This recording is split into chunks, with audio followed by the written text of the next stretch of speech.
Assalamualaikum warahmatullahi wabarakatuh. Perkenalkan, nama saya Nur Fadila, saya dari kelas 13 di Kajian 4. Di video saya akan menjelaskan tentang produk dan jasa. Produksi massal. Produksi adalah kegiatan menambah nilai guna suatu benda atau menciptakan benda baru sehingga lebih bermanfaat dalam memenuhi kebutuhan.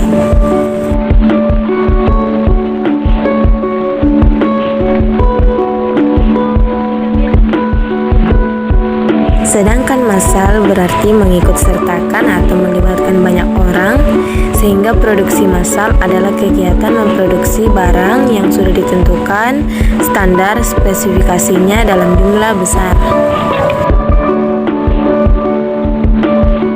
Ciri-ciri produksi massal. Produksi yang pertama, produk yang dihasilkan dalam jumlah yang besar. Yang kedua, biaya per unit rendah. Yang ketiga, dijual di pasar bebas. Dan yang keempat, hampir tidak ada variasi produk.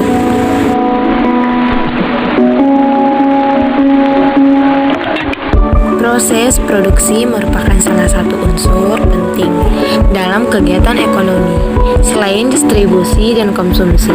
Ketiga unsur kegiatan ekonomi ini menjadi satu rangkaian yang tidak dapat dipisahkan. Jika salah satu tidak dihilangkan atau diabaikan, maka dapat dipastikan bahwa kehidupan ekonomi tidak akan stabil.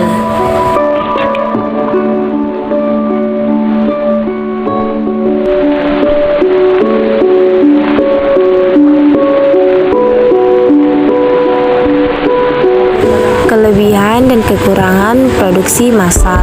Yang pertama, efisien waktu. Yang kedua, hemat biaya. Yang ketiga, tingkat produksi cepat. Yang keempat, tingkat kekuratan tinggi. Dan yang terakhir, biaya mesin mahal.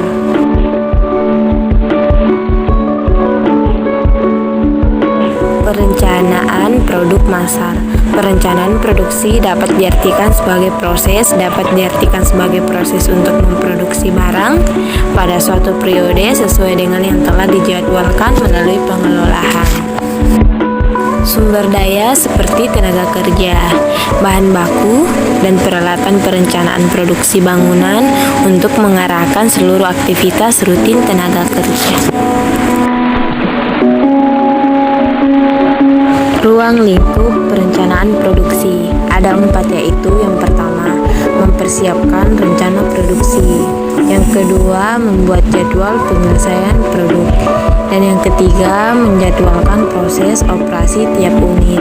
Dan yang keempat, menyampaikan jadwal pemesanan. Tujuan dan fungsi perencanaan produksi. Ada 4 juga, yaitu yang pertama, meminimalkan biaya serta memaksimalkan keuntungan.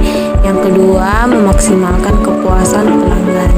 Yang ketiga, memaksimalkan perubahan nilai produksi. Dan yang keempat, memaksimalkan perubahan tenaga kerja.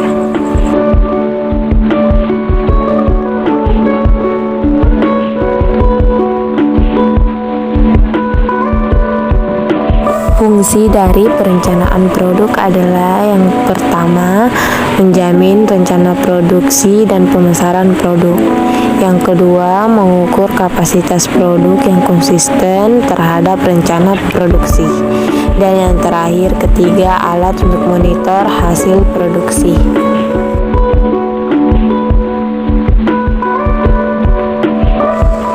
Fungsi dari perencanaan produksi adalah yang pertama, menjamin rencana produksi dan pemasaran produk.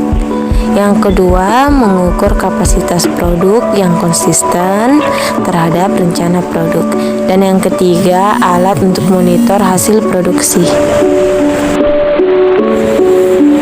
Unsur perencanaan produk. Yang pertama, tujuan produksi.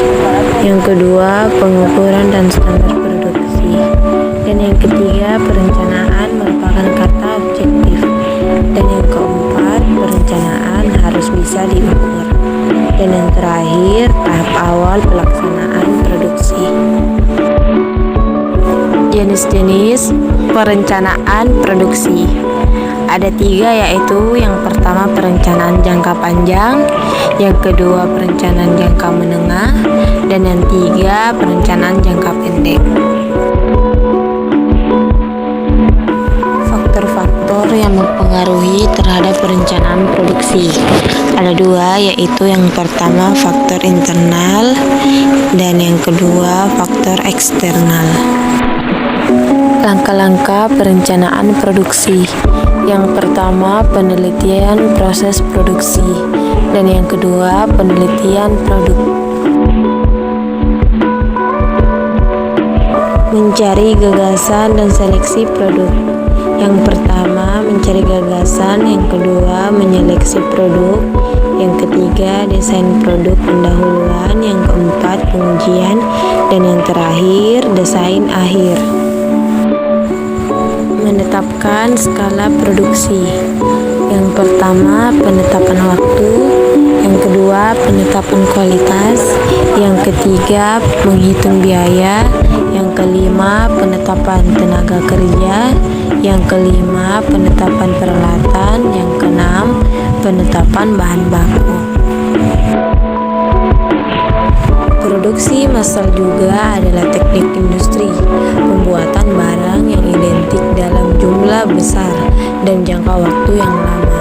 Misalnya, pabrik mie instan yang tiap harinya membuat ratusan hingga ribuan bungkus mie instan dengan bentuk, kemasan, rasa, dan kualitas yang sama.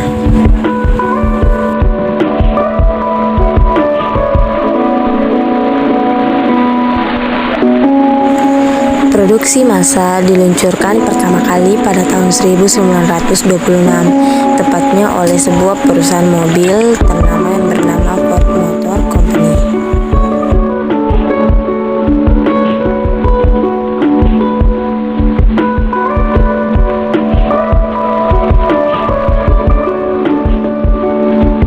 Mulai saat itu, sistem produksi semacam ini mulai dikenal oleh banyak perusahaan. Di awal kemunculannya, sistem produksi massal hanya diterapkan pada produksi barang tertentu saja.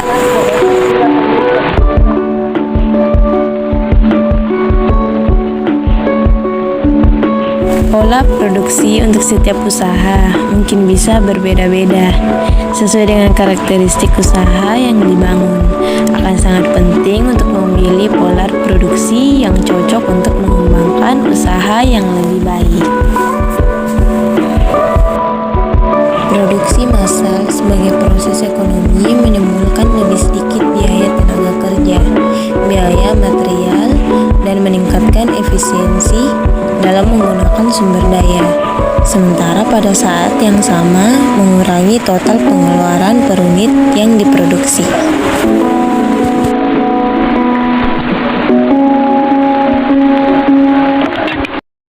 Pengertian produk. Produk adalah barang atau jasa yang dijual-belikan dalam marketing.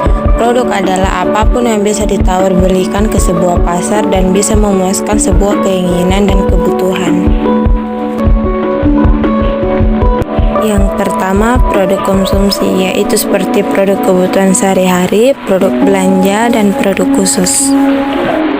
Yang kedua, produk industri, yaitu seperti bahan baku, barang modal, perlengkapan, dan layanan bisnis. Yang ketiga, produk berdasarkan wujudnya, yaitu seperti produk barang dan produk jasa. Yang keempat, produk berdasarkan daya tahannya, yaitu seperti barang tidak tahan lama dan barang tahan lama. Dan yang terakhir, tingkatan produk. Yang pertama, produk utama, yang kedua, produk generik, yang ketiga, produk harapan, yang keempat, produk pelengkap, dan yang kelima, produk potensial. Adalah pengertian dari jasa. Jasa antara lain adalah kegiatan yang dapat diidentifikasikan yang bersifat tidak terarah yang direncanakan untuk kepuasan konsumen.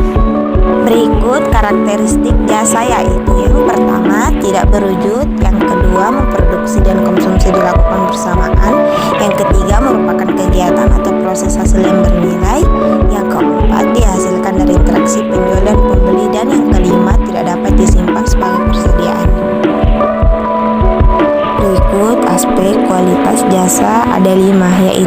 berikut.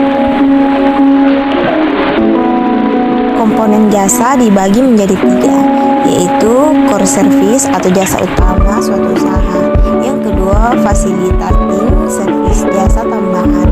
Dan yang ketiga, supporting service atau pelayanan pendukung. Demikian dari penjelasan saya. Assalamualaikum warahmatullahi wabarakatuh.